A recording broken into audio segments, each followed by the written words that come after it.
ভাইয়া আপনাকে আমি ছোটকালে দেখছি, আপনাদের যখন পেয়ারা গাছ ছিল কেয়ারফুল। আমি অনেক পেয়ারা চুরি করে খাইছি, আমাকে ক্ষমা করে দিবেন ভাইয়া। আচ্ছা, ওটা কোনো আমি বিষয় যখন না। ছোট ছিলাম, আমি এই জায়গার স্থানীয়, মিরপুরে আমার বাড়ি। আচ্ছা। আমি ভোটার। আচ্ছা। আমার এই জায়গার স্থানীয় ভাই। আচ্ছা। আমার ভাইয়াকেও চিনেন, পারভেজ পাটারি আমার ভাই, আপনার বন্ধু ছিল। এত বছর পরে হয়তো যোগাযোগ নাই ভাই। আমি দুঃখের সহিত আপনাকে বলতে চাই, আমরা অনেক অপেক্ষা করছি আপনাদের জন্য, কিন্তু আমি কখনো ফেজ হইনি, ভালোবাসছি। খালেদা জিয়া আমার আম্মার সাথে অনেক ভালো সম্পর্ক ছিল।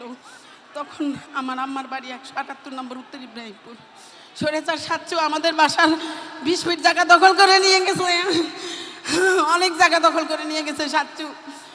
আমি এখন বলবো, বুক ফুলায় বলবো, কারণ সাচ্চু আমাদের প্রতিবেশী, আওয়ামী লীগ ছিল, আমাদেরকে 17 বছর জ্বালায় মারছে। আমার ছোট ভাইকে জেলে নিছে, আমার মেজো ভাইকে জেলে নিছে। সবাইকে জিজ্ঞেস করে, নাম বলছি, এই সাচ্চু অনেক কিছু করছে। আমাদের 20 ফিট জায়গা 178 নম্বরে অনেক জায়গা দখল করে নিয়ে গেছে। এখন আবদার ভাইয়া, যাদের যাদের জায়গা নির্যাতন হয়েছে তাদেরকে আপনি একটু সহযোগিতা করবেন, এ আর কোনো কিচ্ছু চাহিদা নাই আমার।